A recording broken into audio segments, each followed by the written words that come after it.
자, 오늘 저희가 제주에서 이렇게 촬영을 하고 있는데 정재민 시민관께서 오늘 좀 가슴 아픈 이야기를 조사를 해오셨다고 들었습니다. 네, 그러니까 그 제주 4.3 이야기인데요. 이건 정말 너무 큰 사건이고 그러니까 우리 제주 4.3, 4.3에도 저도 사실 그렇고 잘 몰랐어요.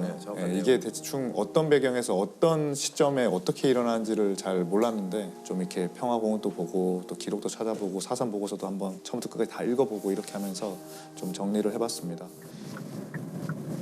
와 진짜 아무것도 안 보인다.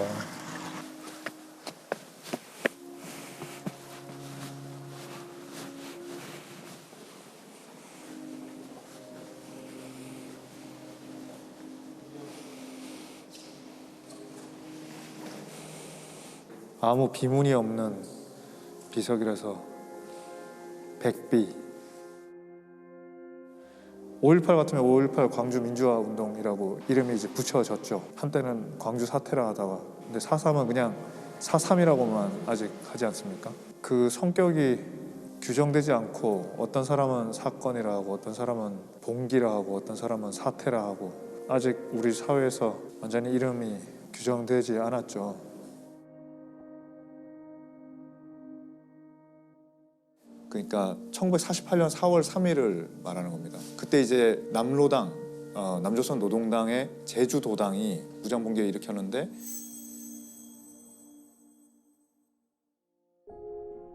경찰과 군이 진압하는 과정에서 무고한 이제 제주도민들이 접수된 것만 이제 14,000명 이렇게 되고 그래서 이 조사 결과서에는 이제 25,000에서 3만으로 추정된다고 하고 주장하는 사람 따라서 뭐 5만, 6만 또 있어요. 그렇죠. 6만, 7만 뭐 이런 얘기도 있고.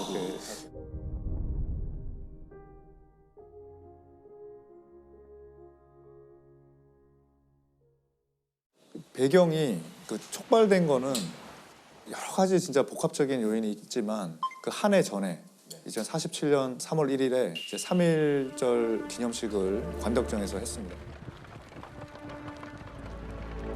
관덕정에 하는데 경찰이 말을 타고 가다가 6살짜리 아이를 친 거죠.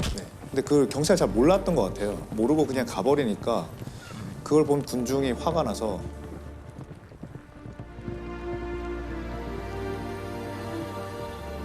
쫓아가면서 욕설도 하고 뭐 돌도 던지고 뭐 했던 거죠. 그러니까 또 멀리서 그걸 본 다른 경찰들이 이제 폭동을 일으킨 줄 알고 총을 쏜 거예요.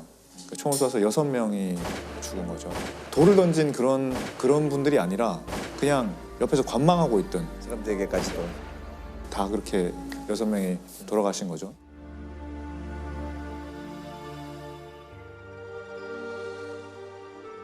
전목이 아는 여인도 죽고 15살짜리도 죽고. 그리고 그때 진압했던 경찰 분들 중에 상당수가 또 친일 뭐랄까 일제 강점기 때 있었던 형사들. 그러니까 치안을 계속 그분 유지를 그 사람들이 하려고. 계속 한 거죠. 예.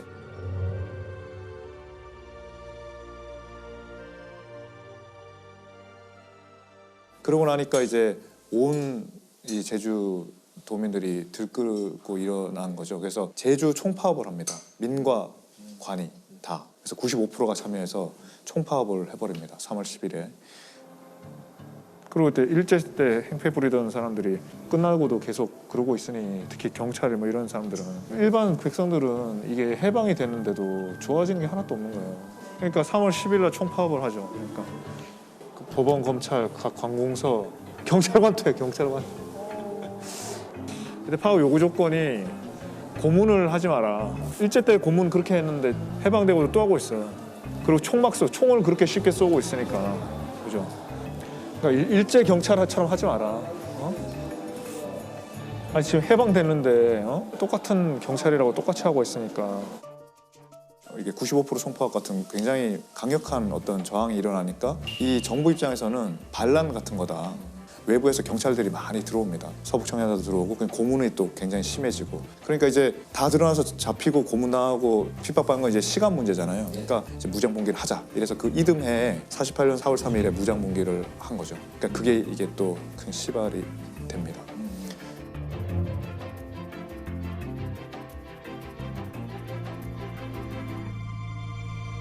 그때는 국가보안법이라는 게 이런 게 없었기 때문에 그냥 노동당이라는 것만으로 문제가 되는 건 아니었어요. 정부 수립을 하면서 남과 북이 정체성을 선명하게 이제 제도적으로 가져간 거죠. 근데 그 직전에 해방 직후의 공간에서는 좌익과 우익이 공존하고 있었어요. 그러니까 굉장히 이렇게 모든 게 카오스였던 거죠. 혼동 다 존재하고. 예. 그래서 그때부터 계속 더 강력하게 제압을 해야 되고 이게 왜냐면 총선을 앞둔 상황이었어요. 이게 만약에 사태가 길어지게 되면 정부 수립 총선 자체가 무산될 수도 있고 연기될 수도 있는 것 자체가 5월 10일이었죠. 이듬해 5월 10일. 네, 그러니까 이거 자체가 영향을 미치면 안 되니까 조기에 강력하게 진압을 해야겠다라고 해서 시작된 걸로 알고 있어요. 근데 제주도만 두 지역구에서 과반수를 못 채워서 선거가 안 된 거예요. 그러니까 이제 난리가 난 거죠. 여기는 완전히 빨간 섬이다. 예.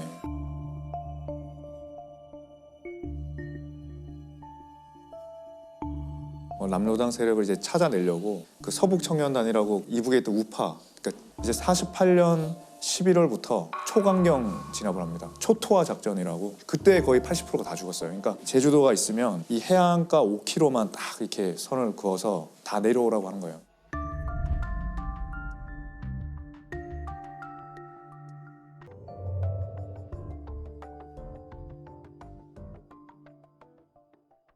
집을 다 태워요. 다 태우고 보이면 다 죽이고.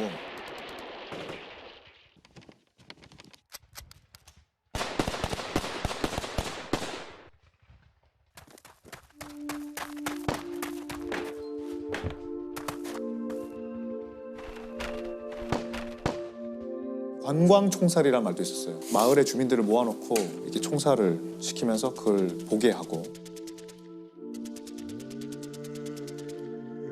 굴 속에 막 숨어 들어가서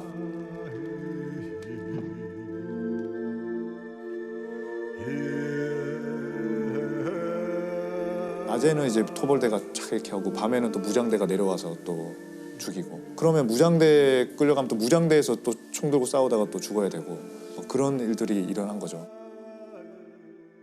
그다음에 이듬해에는 이렇게 진압을 하고 나니까 선거에 성공합니다. 학살에 가까운. 학살이죠. 이게 일방적인 학살이에요. 네. 이 피해자들의 진술서가 몇 개 있는데 와 이거 정말 너무 믿을 수 없는 정도인데. 그러니까 그날 남편과 조카는 미리 피신했고 나는 9살 난 아들, 3살 난 딸과 함께 집에 있었습니다. 날이 막 밝아올 무렵에 총소리가 요란하게 났습니다. 그러나 설마 사람을 죽일 거라고는 생각하지 못했습니다. 난 집으로 들어와 불을 붙이는 군인들에게 무조건 살려줍서 살려줍서 하면서 손으로 막 빌었어요. 그러자 군인들은 나를 탁 밀면서 총을 쏘았습니다. 3살 난 딸을 업은 채로 픽 쓰러지자 아들을 향해 또 한 발을 쏘았습니다. 아들은 가슴을 정통으로 맞아 심장이 다 나왔어요. 그들은 인간이 아니었습니다. 그들이 나가버리자 차마 읽으시기가 이게 사실은 너무나 잔혹스러운 상황이고 우선 아들이 불에 탈까봐 마당으로 끌어낸 후 업었던 딸을 살폈죠. 그때까지만 해도 딸까지 총에 맞으리라고는 생각지 못했습니다. 그런데 등에서 아기를 내려보니 담요가 너덜너덜하고 딸의 다리는 손바닥만큼 뻥 뚫려 있었습니다. 내 옆구리를 관통한 총알이 담요를 뚫고 딸의 다리까지 부숴놓은 겁니다. 이런 잔혹한 내용들이 진술서에 있는 거죠. 네. 이번엔 어떤 여자를 지목해 끌어냈습니다. 25세쯤 되는 임산부였어요. 경찰은 그 여인의 겨드랑이에 밧줄을 묶어 큰 팽나무에 매달아 놓은 후 경찰 3명이 총에 대검을 꽂아 찔렀습니다. 차마 눈뜨고 볼 수 없는 장면이었습니다. 모두들 고개를 돌리자 경찰은 잘 구경하라 하며 소리쳤습니다. 이 진술서가 참혹하네요. 이러니까 그 이후에 정부들은 이 내용을 부정할 수밖에 없는 거예요. 언급 자체가 금기시됐습니다. 우리 70년대 초등학교를 다녔던 장학중 분이나 저나 못 듣던 얘기잖아요. 그렇죠. 4.3이라는 것은. 네. 거의 반세기 이상 몰랐어요. 아무도. 그렇죠. 예. 수많은 학살하는 일이 있었다는 것 자체를 지금 분들도 많이 모르실 거예요. 그러니까 옛날 제주도에 폭동이 났었다 이렇게만 우리가 알고 있었잖아요. 사실 제주도는 뭐 잘 아시겠지만 어디 가나 4.3 사건의 그 흔적이 남아 있거든요. 그 저희 이제 토크하는 장소로 이동하는 중간에 그 장소가 있다 그래서 잠깐 내려서 보고 왔는데요. 이 무명천 할머니 이야기라고 작은 이제 집이에요. 무명천이 왜 나온 거냐면은 1949년 1월, 그러니까 한참 토벌이 일어날 때죠. 그때 35세의 나이였는데 총을 맞아서 턱을 상실한 거예요. 근데 뭐 예상할 수 있겠지만 뭐 이런 거 당연히 보상받을 수는 없을 거고 오히려 말릴 수도 없는 상황이었겠죠. 그래서 평생을 이제 그때부터 턱이 없으니까 여기를 무명천으로 이제 감싸고 이제 살아오셨다는 거예요. 그래서 심상치 않은 모양새의 무명천을 늘 턱에 두르고 사는 이 할머니를 마을 사람들은 무명천 할머니라 부른다. 어느 어떤 다행못사고 여기서 저말로 즐긴 건 할머니에겐 턱이 없었다. 턱이 없으니 음식을 제대로 먹을 수가 안에 없고 불이 영향아야 말을 제대로 할 수가 없는 것이다. 할머니는 그렇게 50여 년을 살아왔다. 여기 써 있네요. 무명천 할머니 길. 4.3 사건이 참 마음 아픈 사건들이 많은데 안에 들어갈 수도 있나요? 네.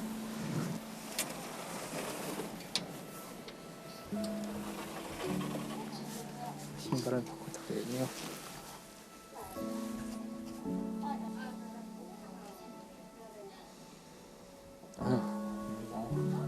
마음이 먹먹해서 뭐 무슨 말을 해야 될지 모르겠네요. 얼마나 많은 사람들이 이렇게 많이 못할 고통을 안고 살았을지 생각하면 그러니까 이런 우리 현대사의 비극을 역사책에서 보거나 할 때랑 비극의 희생자의 모습을 직접 옆에서 이렇게 보는 거랑은 굉장히 느낌이 다른 것 같아요. 사람이 이렇게 더 다가와서 그런지 4.3 사건에 대한 박물관이 있거든요. 제주 동쪽에 거기 간 적이 있는데 여기는 이제 그 장소에 비하면은 어떤 의미에서는 초라한 그냥 집이잖아요. 근데 뭔가 이렇게 직접 그 피해자의 개인적인 공간을 직접 봐서 그런지 더 막 마음이 더 먹먹한 것 같아요. 아이고.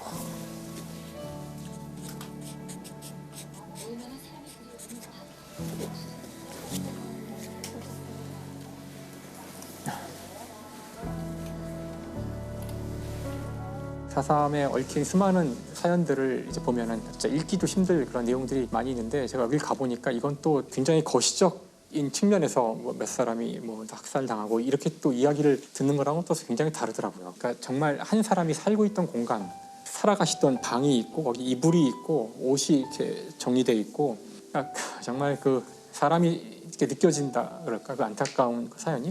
근데 이제 또 현실적인 문제는 그때 이제 고통당했던 분들이 계속 연좌제에 걸려서 공무원이 다 못 되고 그런 것들이 남아있는 분들은 계속 그 현실적으로 굉장히 큰 문제였던 것 같더라고요.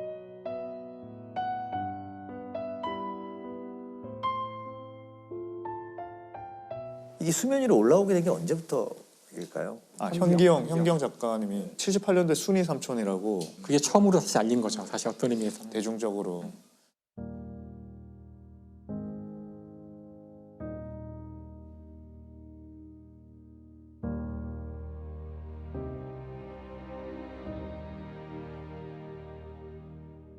그러니까 그분이 글을 연재할 때 그림을 그리신 강요배라는 화가가 있어요.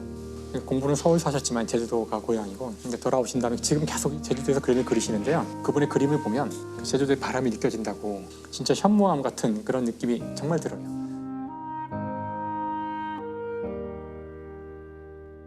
그분이 사실 이제 유명한 이유 중에 하나도 그 1990년대 초에 사실 그때는 아직 사람들이 거의 잘 모를 때죠. 동백꽃 지다라는 화보집을 내는데 화보집 역시 4.3 사건을 다루는 당시로서는 굉장히 그 위험한 행동일 수도 있는 걸 했던 화가이고 공론화시키는 데 이제 기여하신 분이에요.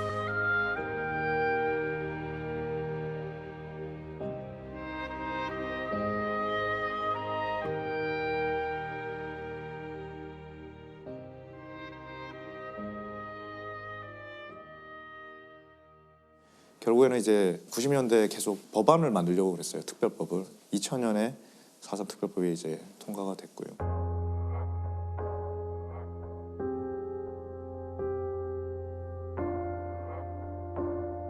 그러니까 그 당시에 여기 몇천 명이 그냥 재판을 받았는데 계엄령이 발령돼 있거든요. 계엄령이면 다 모든 사람이 다 군법회의에서 재판받는 거예요. 일반 재판이 아니라.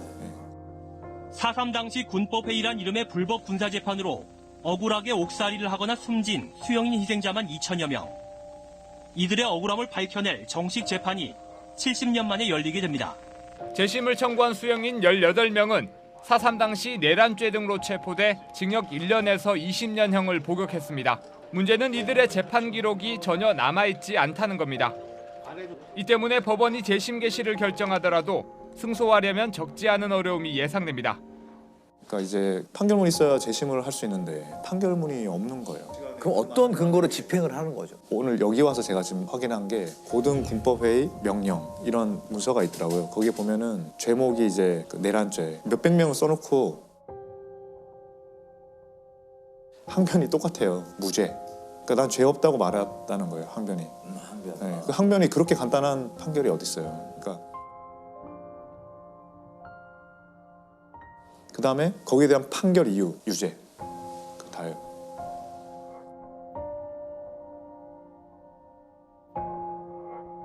이유가 아니지. 지금은 자백을 안 하고 다투면 그냥 일반 사건도 다투면 막 기록이 몇천 페이지는 그냥 넘어가고 살인은 무조건 10,000페이지 이상 가요.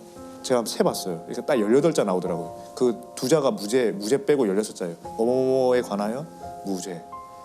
그에 대해서 유죄. 와, 이렇게 판결문을 써서 2달 안에 집행하라고. 판결문을 써서 2달 안에 집행하라고.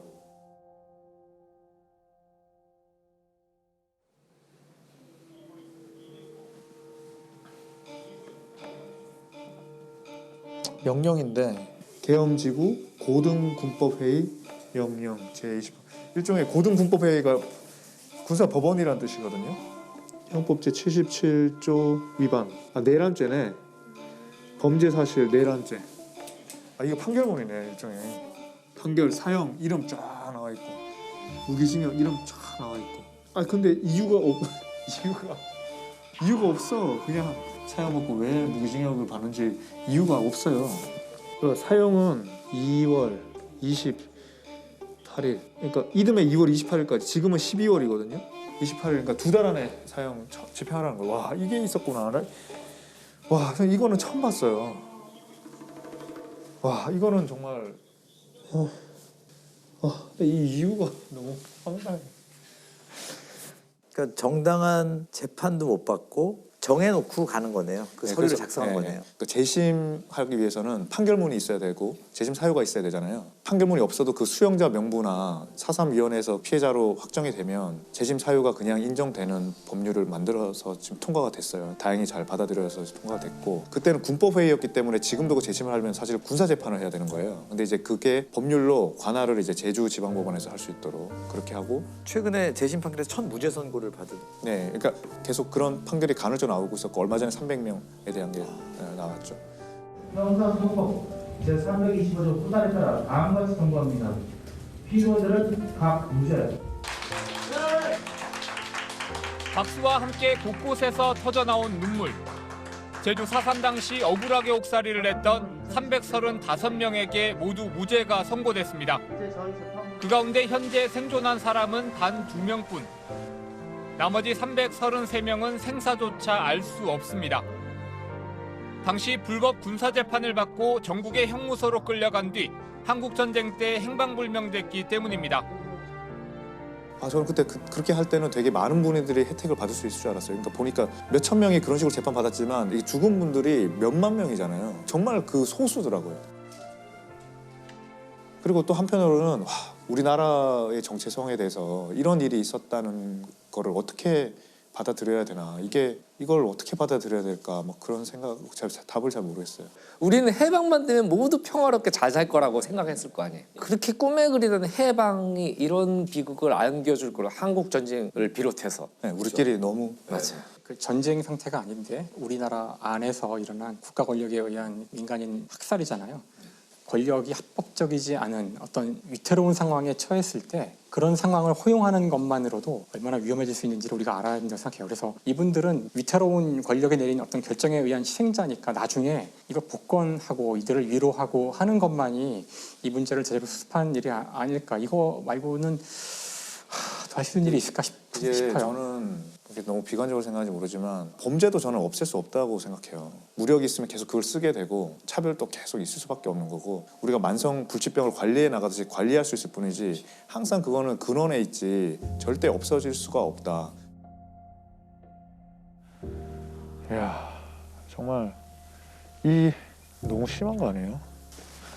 3세, 1세. 이름이 없어요, 이름이 아직 등록되기도 전에 7세. 한 집 건너 한 집이 다 초상 치르고 있었대잖아요.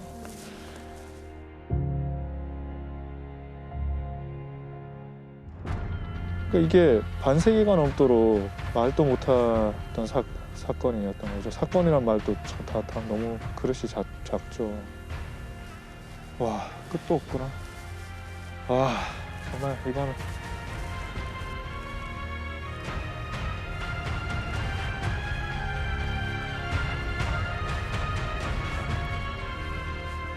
뒤에서 행불이 언제 됐는지를 다 적어놨어요. 뒤에서 보니까 다 보여요. 이제.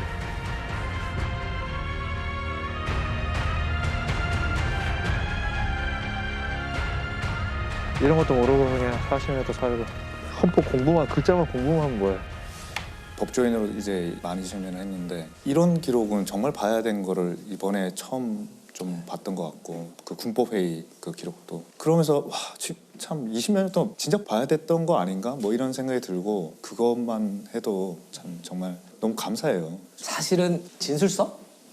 이런 것들을 볼 기회는 없잖아요. 사실 어른들도 말을 굉장히 극도로 아끼시고 그래서. 근데 저는 또 저희 친가가 쭉 살아온 곳이고 네, 저는 여기서 태어나진 않았지만 본적이죠, 여기가. 그렇죠. 저는 또 제주도가 본적이에요. 그걸 또 안 바꿨어요. 그리고 아버지가 한번 바꿀래 그러더라고요. 그래서 내가 아니 특색 있고 좋은데 왜 바꿔? 그래서 안 바꿨는데 저희 집에서도 제사 때나 가끔 이야기가 이렇게 나오다가 저 같은 애들이 뭔가 들어보려고 그러면 그냥 싹 분노가 있음에도 불구하고. 갑자기 생각나는데 제가 어렸을 때 저희 할머니랑 같이 살았는데 학교 갔다 와서 야 너는 커서 뭐가 될 거야? 그래서 아 나는 경찰 될 거야. 왜냐면 그때는 이제 로망이 형사, 경찰. 그러니까 할머니가 와 그거 말고 다른 걸 하라고. 왜 그런지는 얘기 못 하시고. 그렇죠. 왜 그런지 얘기 못 하죠. 그러니까 그걸 보셨으니까 경찰이 어떤 일을 하는지를 우리 할머니 기억에 너무나 그게 깊이 각인이 돼 있었던 거겠죠. 네, 그게 네 의지든 네 의지가 아니든 그런 일을 할 수도 있다고 아마 생각을 하셨던 것 같아요. 괜찮다 그러지만 항상 무서운 거예요. 그 시대에 경험했던 분들한테는 언제 또 국가 권력이 돌변해서 우리한테 이렇게 할지 모른다. 네, 그걸 그러니까 당연히 자식은 모르는 게 낫죠. 근데 그 자세한 사건은 모르지만 제가 학창 시절에도 항상 뭔가 제주도는 특이하다는 것들은 이제 들어서 알고는 있었어요. 자세한 내용은 모르지만 왜 아냐면은 많은 지역이 그 지역 특성에 맞는 정당을 지지하면서 선거가 치러지잖아요. 어느 지역은 어느 정당을 지지하고 어느 지역은 어느 정당을 지지하고. 근데 제주도는 언제나 무소속 특정 정당 우리가 아는 무슨 되게 특이한 거예요. 그러니까 이제 TV에 항상 선거 끝나면 색칠이 막 되잖아요. 빨간색, 파란색 색칠 되는데 여기만 하얀색이거나 회색이야. 이게 뭐죠? 그러면 저기는 언제나 무소속을 찍어. 그 되게 슬픈 이유일 수 있어요. 슬픈 이유라서 정말 그런 일을 당하면은 제주도 사람들은 육지가 정말 우리랑 같은 나라라고 생각했을까? 70년 정도 지난 거죠. 근데 그걸 보면서도 몰랐어요. 잘 어릴 때는 그 어떤 일인지 몰랐고. 네, 아주 아름답고 집안의 고향 이런 걸 온 것도 같지만 또 한편으로 그러니까 양가적인 감정을 느끼고 가는 것 같아요.